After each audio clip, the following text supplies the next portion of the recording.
commencé à développer un petit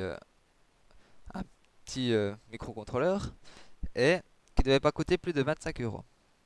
Et après, ben, c'est comme ça qu'est né le premier Arduino.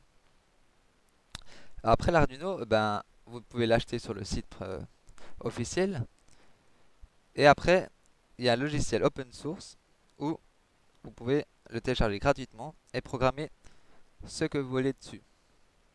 Alors, pour ce tutoriel, je vais vous expliquer comment programmer la base de la base, une LED clignotante. Alors pour cela, vous avez besoin en premier lieu d'une carte Arduino. Il y a plusieurs types, il y a Mega, Uno, du 1000 euros. Vous pouvez prendre laquelle vous voulez au début. Il n'y a pas rien besoin de complexe. Après, vous avez besoin d'une carte d'essai. C'est plus facile pour câbler. Pour cet exercice, une LED est bien pratique. Et pour finir, une résistance. Comme l'Arduino fournit 5 volts, il faut prendre une résistance de 220 ohms pour avoir un maximum de 20 milliampères sur la LED. Ensuite, pour câbler, il suffit de suivre le petit schéma que l'on voit ici.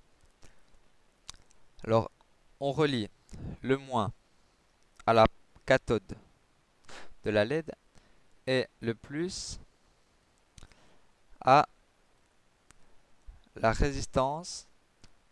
Et en fait, c'est pas vraiment le plus, c'est la sortie de l'Arduino. Là, on va prendre la sortie 7. Alors, on peut voir ici sur en vrai. Alors, la LED en premier, c'est une LED basique, ça peut être toutes les couleurs que vous voulez. Ensuite, la résistance. Un quart de watt, c'est suffisant. Après, le fil qui va sur la résistance branché à la sortie 7 est le fil qui sort du GND, du moins à la cathode de la LED. Alors, voilà, maintenant on va commencer la programmation. Donc, le logiciel se présente sous cette forme, avec en haut, pour vérifier le logiciel, pour uploader le logiciel dans l'Arduino, pour faire un nouveau logiciel, pour ouvrir un ancien logiciel et pour finir, sauver le logiciel. Alors, quand on commence la programmation, ça ressemble à du C. Alors, pour commencer, on doit nommer les entrées qu'on utilise. On fait int. Pour en place, si on utilise une LED, on met LED pin. C'est le nom qu'aura la sortie. Et après, on met la sortie qu'on utilise. Dans ce cas-là, la 7. Après, il faut jamais oublier de mettre le point virgule. Alors voilà, maintenant, on a nos composants.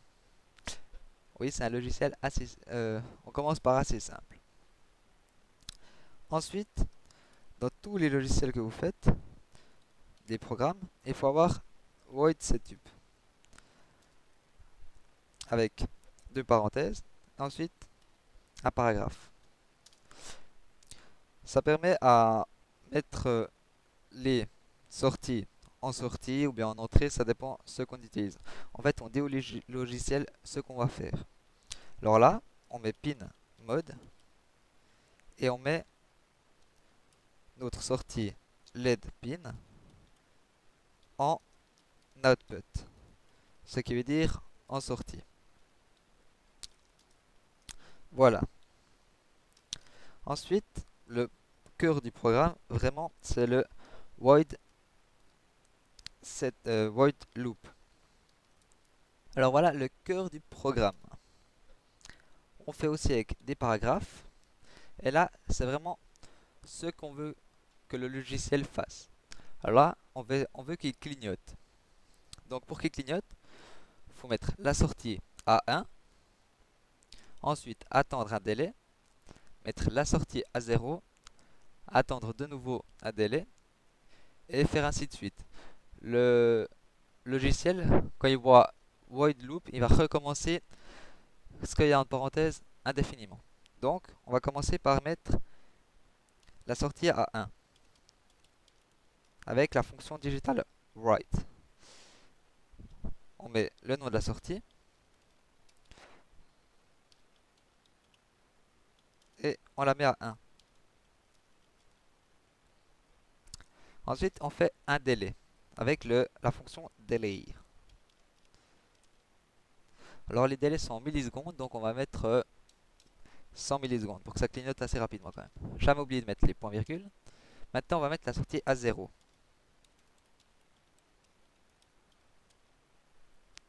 Avec toujours la fonction digital write.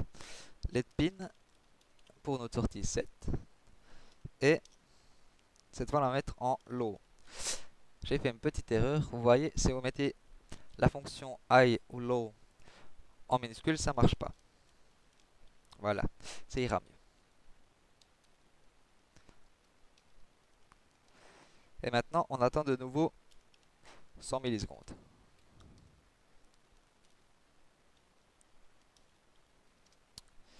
Et maintenant, on finit le void loop par un paragraphe là. Voilà, maintenant, notre logiciel, il est fait. Vous n'avez plus qu'à choisir le serial port sur lequel vous avez branché votre Arduino et l'Arduino que vous avez. Moi, j'ai un Arduino Mega 2560. Après, vous faites vérifier. Ça charge en bas et là, il dit que c'est bon. Donc maintenant, vous pouvez l'uploader